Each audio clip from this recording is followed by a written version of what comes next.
Good morning, world. It's your girl, Dominique Spinelli, and we're going to lay this news down. I'm a few minutes behind schedule, but not really. But, you know, I like to be 5 to 10 minutes earlier than this. But I'm here now. I did some edits. I worked on some things. I'm actually pretty much complete with my stories for the day as far as writing them. So I'm just so grateful. Yesterday was very productive and also a little bit stressful. But we got through. It's done. It's complete. Hallelujah. That's why I feel relaxed today, because I don't have to worry about that anymore. Let me tell you, when you go to do anything for the kingdom, opposition is going to come in the strangest ways. And I've just noticed a lot that it'll be in my energy. And that's particularly because I understand that my energy is for the kingdom. So when I'm like this, it's for the people, right? To further God's kingdom and like hype them up and cheer them on. When I know that I have a kingdom thing to do, it's like that energy, it gets hard to put on. Even sometimes, like, you ever heard the theory about smiling? Like, if you're having a bad day, if you just smile for, I think it's like 10 to 15 seconds, you'll automatically start to feel better. So because I know that that's what I have to share with the kingdom, and I try to walk in that constantly, I know that even when I'm having a bad day, that if I just push it a little bit harder, I don't want to use the word fake, but like push it, like try to turn it on, I can usually lock in and be all right. On days when I have to use my talents for good, man, especially like the ones that go with my purpose, right? Because I understand that I gotta walk in a room like that regardless, and that's my duty to show up that way. But on the days when I get to do it for my pleasure. So yesterday, I got to share my testimony in Celebrate Recovery with the group.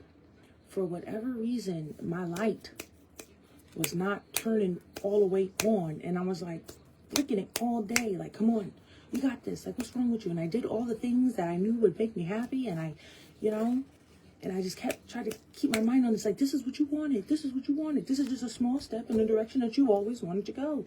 And I just kept trying to turn the light on. Yeah. So that was like the warfare yesterday. So energetically, it was just exhausting. You know, when I went on my break, I went home and just laid down because I was exhausted energetically. And I'm like, why? I haven't even turned the light on. So, yeah. And it's also strange because when I started my day yesterday, if you watched that live from yesterday, I was so giddy and silly and like on 100. And as the time got closer for me to get to where I needed to go, like, I started buzzing out. So, but it's okay, because it got done, right? As long as you show up. Sometimes you just got to show up to the battlefield. That's all you can do. And if I'm going to do anything, I'm going to show up, right? So, that's what I did, and it worked out. It worked out well. I got a good response from it. People said, they pointed out little things that I said that resonated with them. And I'm like, okay. So that's one time down, boom. And that's another thing, like nerves don't do it for me. It's never, I used to do stand-up comedy. I used to say way crazier things on a mic in front of people. And then with the expectation that I was going to make them laugh. So I never acknowledge nerves. It just doesn't do it for me. So that wasn't it, but my energy, I felt my energy like deplete. So that sucked. But we got through and we did what we had to do and it's done. All that mush mouthing to say, I finally got some tissues. They was here all along, asking ye shall receive. So snotty sister no more, okay? I've been blowing my nose all morning. Why am I so snotty? All right, let us lay this news down, shall we? The City of Mawnin will hold a special called meeting tonight for the Ward 2 Alderman vacancy. At the special called meeting January 9th, the board interviewed 4 candidates, Hannah Stewart, A.C. Jones, David Sudbury, and Dr. Kent Kelso.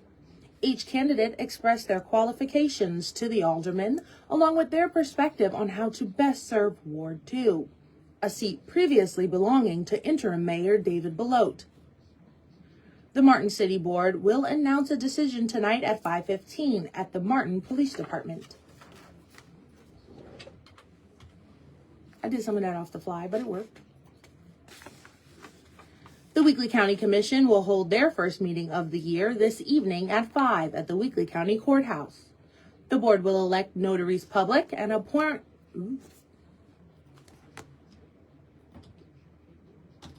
It's fine.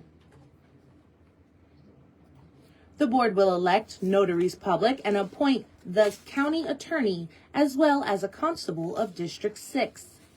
One member will be appointed to the 911 board and one member will be appointed to the Board of Health.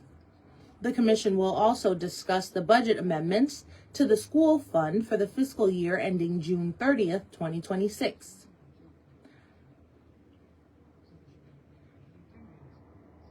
Also on the agenda, the commission will appoint either Toya Bell or Travis Davis to be the new circuit court clerk, replacing Courtney McMinn.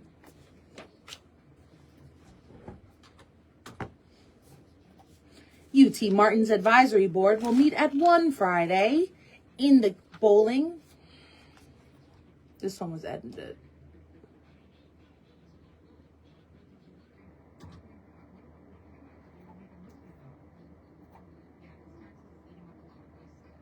In the Bowling University Center. This meeting is open and available for viewing via live stream on their website.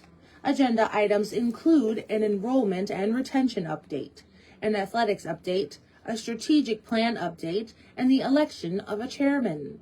The meeting is open to the public.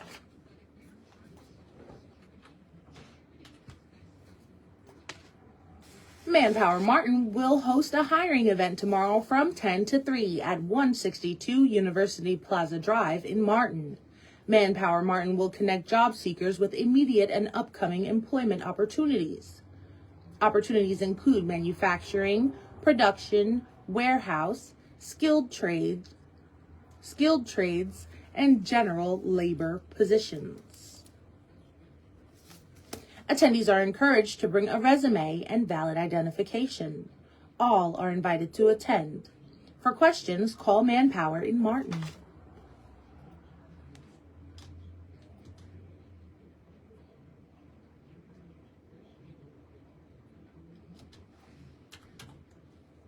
Okay, next.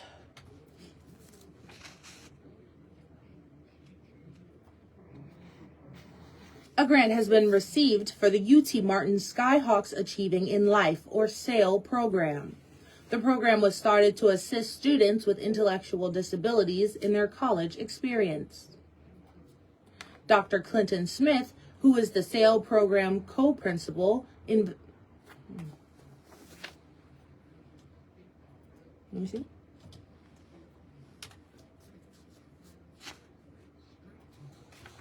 Dr. Clinton Smith, who is the SAIL program co-principal investigator, talked about the program and grant.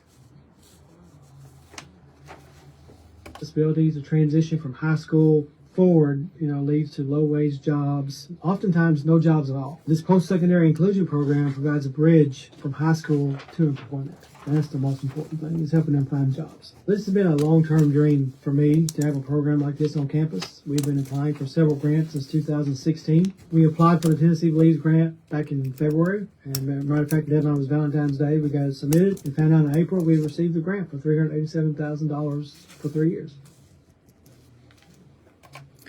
Dr. Smith said the focus is improving opportunities for those with intellectual disabilities. Colleges are a rite of passage, and we want students to have that same opportunity. We don't want them to be denied that opportunity. They have a chance to navigate a really complex environment here at UTM, to make choices on their own about their schedules, about their social lives, about their career paths. We want them to be a student at UTM first and a student with a disability second. Dr. Smith said there is a goal for those who are in the program. Important metric for the SAIL program is whether or not they get a job. They secure a job that's competitive, at least pays minimum wage, It's integrative. They're with people with and without disabilities. And it's aligned to their career goals and their interests. We're going to do interest surveys, career surveys, find out what they really like to do, and really get them headed in the right direction of a career they would like to be. The SAIL program will be for students age 18 to 26. The deadline to be part of the fall 2026 semester is March 1st.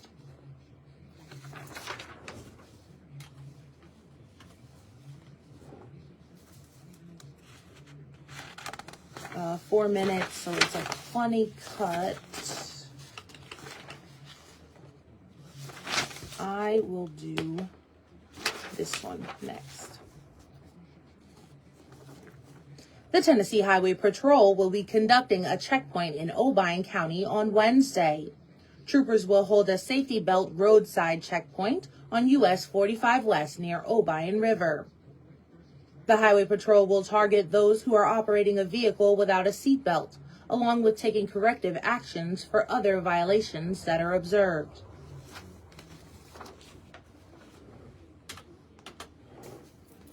All right, new cut. The deadline for candidates to file for the Democratic primary in Kentucky has passed. Several races in Fulton County will be contested, including the seat of County Judge Executive. On the May primary, current Judge Executive Jim Martin has filed for another term, with the ballot to also include County Magistrate Christopher Wade Adams. The winner will face Republican candidate Rob Coffey in November. For the Office of Property Valuation Administrator, Chad Everett and Lance Jason Gibbs are on the ballot. For Fulton County Jailer, Fulton County Detention Center employees, Robin Amberg and Elizabeth Easley are on the May ballot. The winner will face James Bridges in the November election. In the magistrate race for District 2, Zachary Greer, Michael Fode Smith, and Michael James Cash are on the May primary ballot.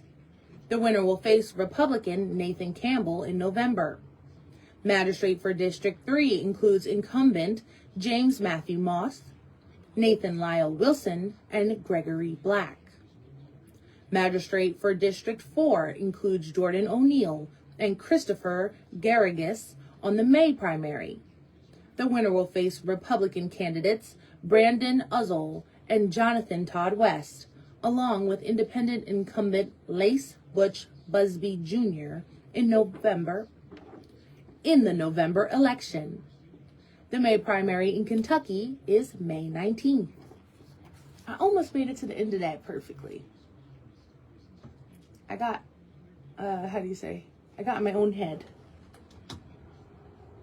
Okay, but at least it was just a quick little. All right, let's move on to the next. I didn't even show you my outfit for today.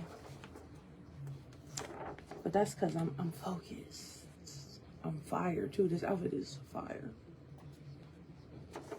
The Tennessee Association of Fairs has honored the Obion County Fair with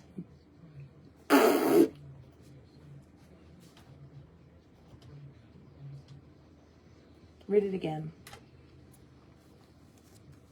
Actually, you know what? That was probably a sign, because that cut is funny too. 246. Yeah, that cut's not going to work. Let's try this one first. The Kentucky Transportation Cabinet plans a daytime closure of the US 51 Ohio River Cairo Bridge on Thursday. The closure is to allow for a navigation lighting inspection. The bridge, which connects Wycliffe and Cairo, will be closed to traffic from 8:30 in the morning until 1:30 in the afternoon, weather permitting. Transportation officials say crews will inspect electrical conduits and junction boxes associated with the bridge's navigation lighting system. Motorists traveling between Kentucky and Illinois are advised to use the I-24 Ohio River Bridge between Paducah and Metropolis as an alternate route.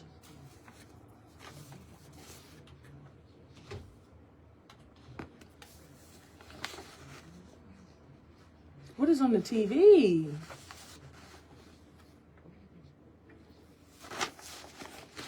Yeah, nothing to do with me. Keep it pushing, player.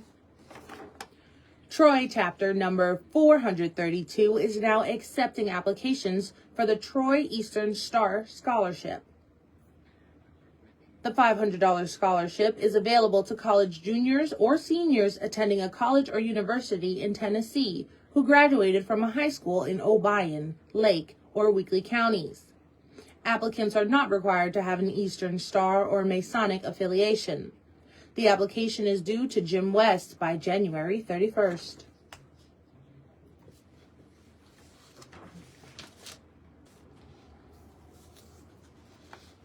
A large crowd came to Discovery Park of America on Monday to take part in the annual celebration in remembrance of Dr. Martin Luther King Jr. The event included music and guest speaking along with civil rights activities for young learners. During opening ceremonies at Dinosaur Hall,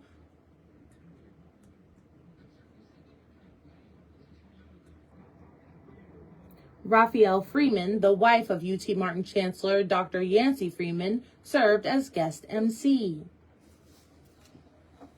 Here with you this morning. Today we are remembering a man who believed so deeply in the dignity of every human being that he was willing to challenge injustice with courage, compassion, and love. Dr. Martin Luther King believed in love that acts, faith that moves, and service that changes lives. He reminded us that it is always the right time to do what is right. What did he say? It is always the time to do what's right. And that message still reaches with us today. The guest speaker for the event was Dr. Mark McLeod, the Vice Chancellor for Access and Engagement at UT Martin. Meaning, words have power, but they also have responsibility and obligation. When I think about the Reverend Dr. Martin Luther King Jr., I think of a man who fought, who lived, and who died for liberty and justice for all. His greatest legacy is not attached to a date, a monument, or even a speech, but is attached to people. People who will continue to fight willingly for liberty and justice for all. Photos from the event have been placed on our website at thunderboltradio.com.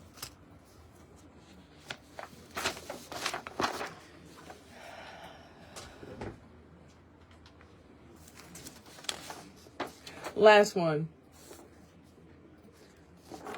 The Tennessee Association of Fairs has honored the Obion County Fair with the prestigious Most Improved Award in the AA Division category. The announcement came Saturday during the annual TAF Convention and Merit Awards ceremony. The award recognizes exceptional progress and growth in fair operations, community engagement, exhibits, programming, and overall impact. The award is also a testament to the hard work and commitment of the board, staff, volunteers, and supporters who helped elevate the fair to new heights this year. Fair President Blake Laws said they were incredibly proud of the strides being made and grateful to everyone who helped make it an award-winning fair. The Tennessee Association of Fairs serves to promote, support, and honor Tennessee's county and regional agricultural fairs. All right, so that's all the stories for today. I'll probably be back for sports because I ain't show you my outfit. And this outfit is eating it up, okay? Because I got meetings today. No. This outfit is eating it up because I'm fly. But I got meetings today, so that's a plus. All right, so I will see y'all later. Let me get off of here and go get some water. And then I'll do my edits. And yeah. And I'm still ahead of the curve. Amen. All right, everybody have a great day.